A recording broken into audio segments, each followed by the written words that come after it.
Radio Noida लोकमंच 91.2 FM पर मैं विनोद शर्मा आपका स्वागत करता हूं। हमारा खास कार्यक्रम गौतम बुद्ध नगर जिले के 25 साल। यह सीरीज स्पेशल रूप से शुरू की गई है। 1997 में जब गौतम बुद्ध नगर जिला बना था, उस समय किसी को अंदाजा नहीं था कि अचानक जिले की घोषणा होगी। वह कैसे बना? उस दौर में गाजियाबाद जिला था और बहुजन समाज पार्टी के वरिष्ठ नेता, उस समय गाजियाबाद जिला संगठन के सलाहकार थे चौधरी भीम सिंह जी। मैं अपने रेडियो स्टूडियो में उनसे जानूंगा कि कैसे जिले की प्रक्रिया शुरू हुई थी। मैं अपने स्टूडियो में उनका स्वागत करता हूं। नमस्कार चौधरी साहब। जी नमस्कार। हमारे श्रोताओं को ये बताइए चौधरी साहब कि जब गौतम बुद्ध नगर जिला बना था 1997 में, तो क्या आपको ये जानकारी थी कि जिला बनने वाला है या अचानक घोषणा हुई थी?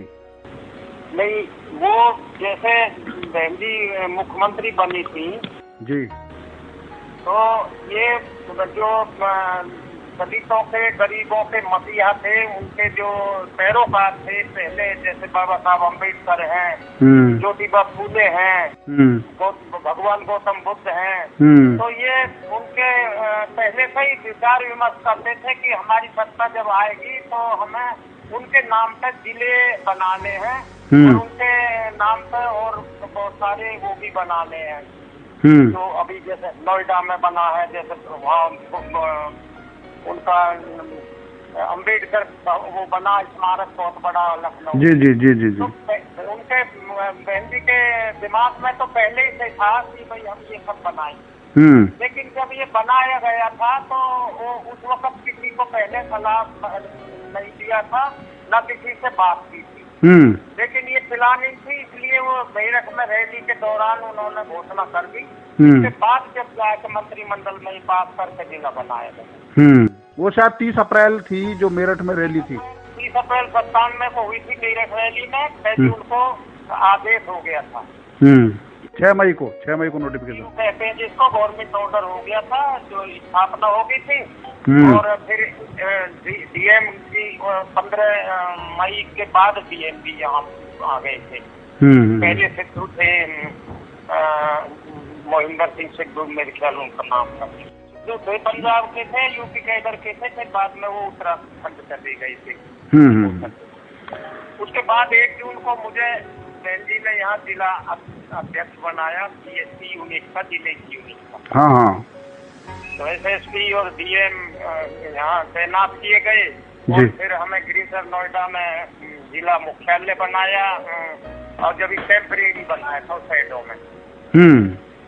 और तो यहाँ से स्पेशल डीएम को, एसएसपी को कहा गया भाई यहाँ शांति व्यवस्था होनी चाहिए पूरा जिले में, जहाँ जहाँ डेवलप नहीं हुआ है। जैसे आपने, जब मैं डीएम साहब को बदौली गांव में अपने लेके गया था, तो वो पूरे स्वतंत्रता के बाद पहले डीएम थे जो बदौली थे। अच्छा। तो ऐसे ऐसे स्थान भी थे जहाँ कहीं कोई पहुंचा नहीं अधिकारी, तो सारी जगह से भ्रमण हुए, सारी जगह जीवन में दूर दराज बहुत सड़कें नहीं थी, बुरा हाल था। तो जिला बनने के बाद तेजी से विकास हुआ शर्मा। अच्छा, जब जिला बन गया उसके बाद आपने प्रशासनिक रूप से किन किन मुद्दों को सबसे पहले उठाया था जो जिले के लिए बहुत जरूरी थे? देखो, जिले के लिए सबसे पहले थे जी मार्ग, सड़क मार्ग। सड़कें नहीं थी यहाँ बिल्कुल भी, नंबर 1। नंबर 2, जो तहसील में जिन लोगों को बहुत से नहीं थे, हमारी तहसील सिकंदराबाद लगा करती थी तब, कोई रास्ते नहीं थे। तो प्रशासनिक तौर पर ये अभियान चलाया गया कि हर गांव में तहसीलदार भ्रमण करेंगे, गांव के लोगों को जागृत करेंगे, जिन साहब जगह जगह कैंप लगाएंगे। नोएडा प्राधिकरण जहाँ जहाँ मुआवजे देगा वहाँ प्रशासनिक अधिकारी जाकर, जैसे एडीएम है, जैसे डीएम है, जैसे एसडीएम है, जाकर लोगों को समझाएंगे भाई आप अपने बच्चों को शिक्षा दें, यहाँ बड़ा जबरदस्त शिक्षा का केंद्र बनने जा रहा है। ये जैसे कई यूनिवर्सिटी बनी, गौतम बुद्ध यूनिवर्सिटी वगैरह, बहुत सारे कॉलेज खुले। तो प्रशासनिक तौर पर शिक्षा का और रास्ते का ज्यादा जोर रहा उस वक्त। और उसके साथ साथ फिर स्वास्थ्य विभाग में भी जैसे अस्पताल बनाने का काम मुख्यमंत्री ने किया बड़े जोर शोर से। तो इन 3 चीजों पर रहा, स्वास्थ्य पे, परिवहन पे और प्रशासनिक स्तर पर जागरूकता पे। उस समय शायद किसानों के मुआवजे के साथ साथ जो 6% का या उसका 10% का जो है वो भी आप ही के समय में शुरू हुआ उस समय? हाँ, वो दूसरे कार्यकाल में दिया गया जब ऐसा हुआ करता था कि जिन किसानों की जमीन प्राधिकरण अधिग्रहित करते थे तो उनको एक प्लॉट देते थे, 450 मीटर, 300 मीटर, 250 मीटर के साइज होते थे। जो भी ले लिया उसने किसान ने एक ही प्लॉट दिया करते थे। तो उसके बाद हमने ये मुद्दा उठाया, जैसे अपनी नोएडा प्राधिकरण में हमारा जाना आना ज्यादा रहता था, तो हमें पता चला कि किसान की जमीन चाहे किसी की 10 बीघे लिए, किसी की 100 बीघे लिए, उसे एक ही प्लॉट मिलेगा। तो हमने ये मुद्दा उठाया प्राधिकरण में भी और शासन में भी। हमने कहा विशेष सचिव बहन जी आई तो हमने उनसे कहा, तो उन्होंने कहा कि उनके विशेष सचिव थे पूनिया। अच्छा। तो उन्होंने कहा इनको बताओ क्या प्रॉब्लम है, हम इसको सोल्व करेंगे। हमने उन्हें बताया कि इस तरह से मामला है, यहाँ जमीन चाहे किसी की 100 बीघे जाए, 60 बीघे जाए, 5 बीघे जाए, उसको एक भूखंड देते हैं बस, चाहे वो 100 गज का हो, 200 मीटर का हो, 250 मीटर का हो। तो फिर शासन ने पॉलिसी बनाई कि जिन किसानों की 97 से पहले उन्हें सभी को प्लॉट दिए जाए, और जो 97 के बाद जो अधिग्रहण हो गए उसमें उस जमीन का 5% भूखंड डेवलप करके किसान को दिए जाए। वो हमारे समय में 2 से 7 के बीच में हुआ। अच्छा, एक चीज बताइए, अब गौतम बुद्ध नगर जिले को 25 साल हो गए हैं, तो 25 साल के सफर में जिले की स्थिति कैसी है, और क्या आप समझते हैं कि अभी जिले में कुछ काम अभी बकाया थे जो जिन पर काम हो नहीं पाया, बाद में और भी सरकारें आई और काफी काम चलता रहा, और आप जिला बहुत महत्वपूर्ण स्थिति में है, तो क्या समझते हैं आप?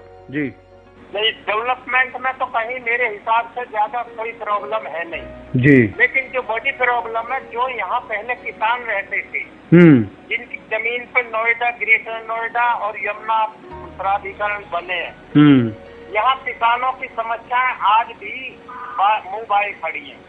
जैसे 5% की जमीन का मुआवजे देने का है, लोगों पर अतिक्रमण लगा के, भाई जैसे लोगों पहले जो गांव बसे थे वही उनका सीमांकन कर दिया कि भाई जो गांव पहले से रिकॉर्डेड है रेवेन्यू में, रेवेन्यू रिकॉर्ड में आबादी है, उसे छोड़कर सब एक बार करते।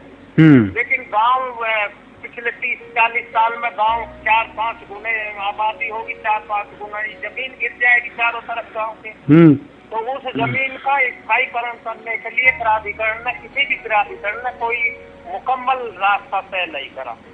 लोग आज भी मुकदमे लड़ रहे हैं, CPF के मुकदमे उनके ऊपर चल रहे हैं, कहीं नोएडा प्राधिकरण के मुकदमे चल रहे हैं। नोएडा प्राधिकरण ने अतिक्रमण लगा कर उनको 5% के प्लॉट भी नहीं दिए, और कहीं समस्या है उनकी आबादी स्थायीकरण। काफी किसानों की सबसे बड़ी समस्या है प्राधिकरण के अंदर। तो आपकी नजर में इनका समाधान कैसे किया जाना चाहिए? इसके लिए कैंप लगे हैं या? देखिए, अभी जैसे प्राधिकरण ने कोशिश करी है कि 42 सदस्य को 1000 मीटर का प्लॉट दे। मतलब जैसे किसी ने अपने आबादी में उसकी जमीन एक बार होगी और उसको घर बना कर बैठा एक फैमिली, तो उस घर में कितने बालिग मेंबर हैं उनको 1000 मीटर के हिसाब से वो नियमितीकरण करने की बात प्राधिकरण ने रखी है।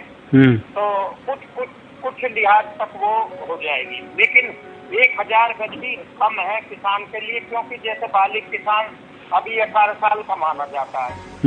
20 साल के कि उसकी शादी हो जाए, 10 वर्ष के बाद, 15 वर्ष के बाद उसके 2-3 बच्चे रहे, तो उसको तो न ट्रैक्टर खड़ा करने के लिए, न भैंस रखने के लिए, न भैंसा बुक्की रखने के लिए मजदूरी करेगा, कभी कोई वाहन खरीदेगा, चाहे टेम्पो खरीदे, चाहे कोई 3 व्हीलर खरीदे, उसके लिए कहीं जगह भी नहीं रहेगी।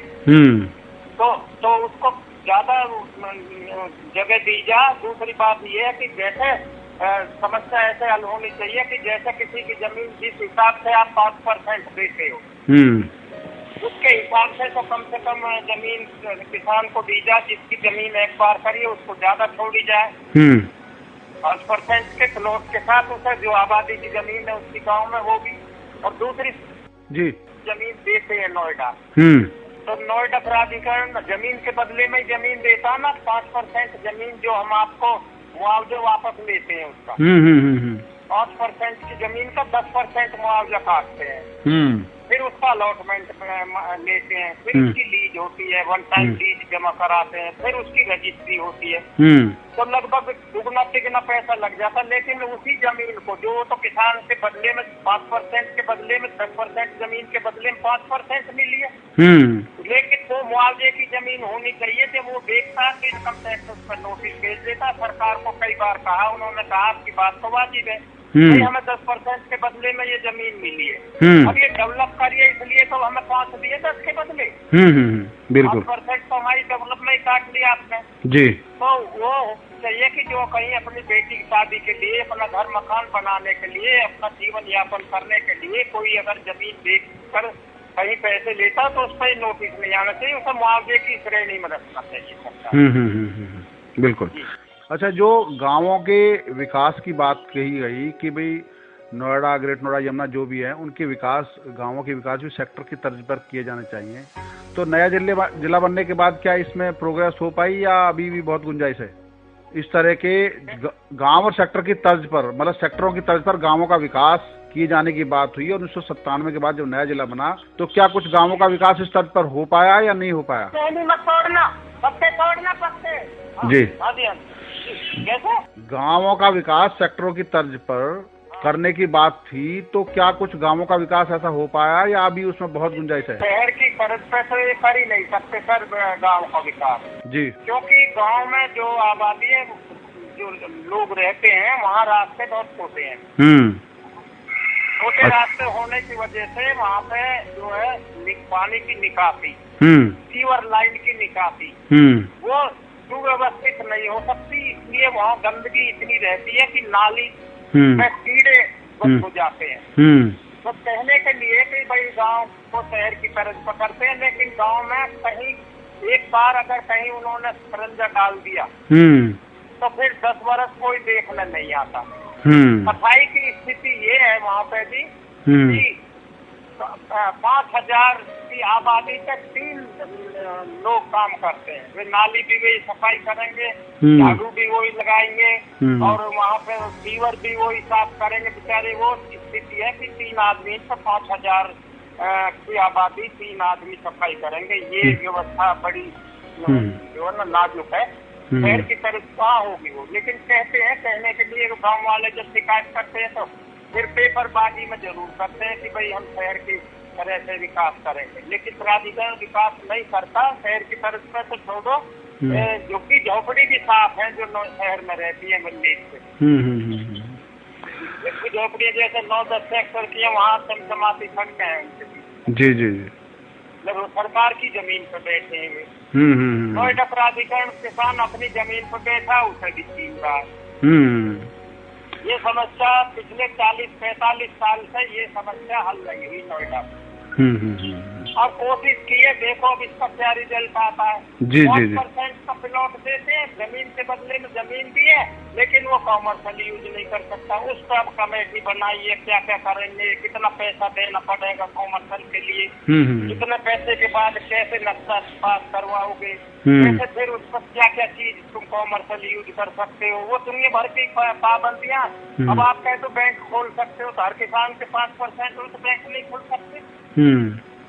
बिल्कुल तो डॉक्टरी कर सकते हो, डॉक्टरी की दुकान खोल सकते हो, तो हर किसान के बच्चे कहाँ डॉक्टर है। जी जी जी, तो ऐसी शर्त लगा के तो उसको काम करने से, बिल्कुल कॉमर्शियल यूज करने से एक तरह से रोका ही गया। जी जी जी जी। आपने रेडियो नोएडा लोकमंच 91.2 FM से बात की और गौतम बुद्ध नगर जिला बनने की जो कहानी शुरुआत में बताई बड़ी दिलचस्प रही, और आपने जो मुद्दे उठाए, उम्मीद है कि सरकार, प्रशासन और अधिकारी इस पर ध्यान देंगे और ऐसे ही सीरीज में हम आपसे ऐसे लोगों के साथ बात करते रहेंगे। आप सुनते रहिए रेडियो नोएडा लोकमंच 91.2 FM। आपका चौधरी साहब बहुत बहुत धन्यवाद समय देने के लिए। आपका भी धन्यवाद शर्मा जी। नमस्कार। नमस्कार।